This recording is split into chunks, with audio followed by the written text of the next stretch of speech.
So let us solve now an example regarding the Brayton cycle with regeneration. So the example we have to solve is the following. So we have air enters the compressor of a gas turbine with regeneration at 100 kilopascal and 15 degrees C, so standard conditions. The pressure at the outlet of the compressor is 0.5 megapascal, so this tells us that we have a pressure ratio of 5. And the maximal temperature of the cycle is 900 degrees C. Here at this stage, what you can notice is that those are exactly the same conditions for the simple Brayton cycle that we solved. Okay, so therefore, we can use some results we already obtained from the previous examples, and therefore we will be using them here.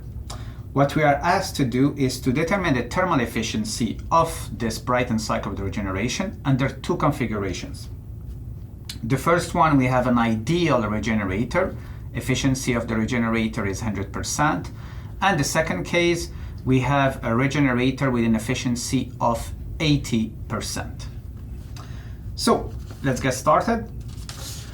So first case for us, so we are dealing with Brayton with regeneration.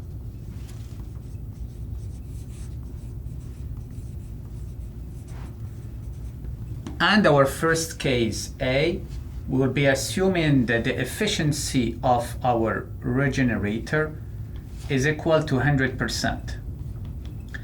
So this can be directly translated to the fact that T5 is equal to T4. So meaning that we recovered all the heat. So T5 initially is supposed to be at the same level of T2. So therefore, we are supposed to provide heat from T3 to T2. But since we are using regeneration and the regenerator is efficient, very efficient, 100%, so therefore our 0.5 moved up until reaching T4. So, and we already calculated our T4. So T5 is equal to T4. This is from the previous example. And we found 740.4 Kelvin. So now we can calculate Qn. Our Qn is between state 3 and state 5. And this gives us Qn is equal to what? Is equal to H3 minus H5. We are dealing with an ideal gas and we are assuming Cp constant. Cp T3 minus T5, and you see it's not T2 because we are using regeneration. And this is equal to what? Cp 1.0035 cross our T3 is given 1173.2 minus our T5 740.4 Kelvin. And this leads to a Qn, which is equal to 434.3 kilojoules per kilograms. Now, interestingly enough is that when you apply regeneration, you don't touch, in this case, the work net. So you see that on a TS diagram, the work net remains the same, okay? But work net remains at the same value that we calculated for a simple Brayton cycle, and it was equal to 265.3 kilojoules per kilograms.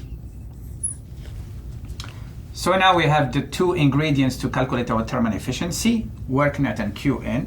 So we can calculate our thermal efficiency for a regenerator with an efficiency, a perfect regenerator of 100%. And this is equal to what? It's equal to our work net over Qn. We have the values here. And this will give us 61.1%. This is enormous actually, and this is a significant increase in thermal efficiency. To remind you, the simple Brayton cycle simple Brayton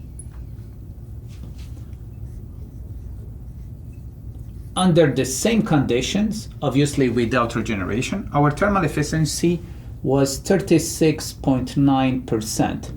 So this is a massive increase, an increase of 65% our thermal efficiency. So here you really see the value of using regeneration in a Brayton cycle. Now in the second part, we are told that the efficiency of a regenerator is not 100%, so it's not an ideal regenerator anymore. The efficiency of our regenerator is 80%. So B, we have the efficiency of our regenerator is 80%, which is realistic, okay? We are expecting the efficiency of a regenerator to be between 80–85%. Now, because it's not ideal, we cannot use the shortcut anymore of T5 is equal to T4. So meaning that our T5 is somewhere between T2 and T4. Actually, it's 80% of this distance. And T5 becomes an unknown that we will have to calculate. So what do we know? We know that the efficiency of our regenerator can be written as, so the distance traveled or crossed over the maximal distance. So H5 minus H2 over H4 minus H2, okay? We're dealing with an ideal gas, so this can be directly replaced by our temperatures and given us T5 minus T2 over T4 minus T2. The efficiency of our regenerator is given 80%. We know T2 and we know T4, so we can get from here our T5. T5 is equal to what? Is equal to T2 plus the efficiency of our regenerator cross the overall distance T4 minus T2. And this gives us a value for T5 is equal to 683.6 Kelvin. And you can see that this will be, and it is, lower than T4, okay? Because our regenerator is not ideal. We have T5, so then we follow the same process. We have to calculate the new Qn. So then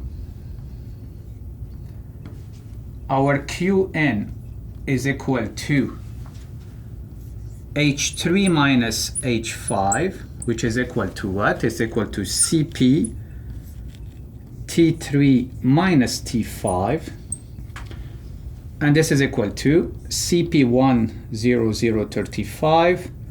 T3 was equal to 1173.2. It's given actually. And the new value for T5 is 683.6 Kelvin.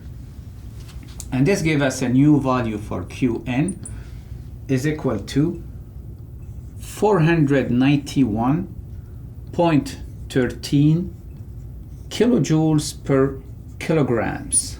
Okay? So now if we compare it with the previous value, so the previous value was 434.3, okay? So now we are providing a bit more heat compared to the case when our regenerator was ideal.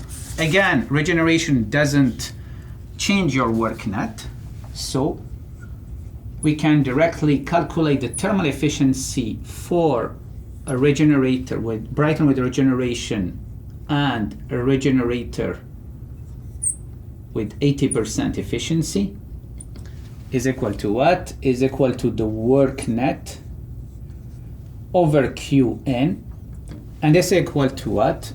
Our work net was equal to 265.3 over Qn, the new Qn, which is this one, 491.31, and our efficiency will be 54%.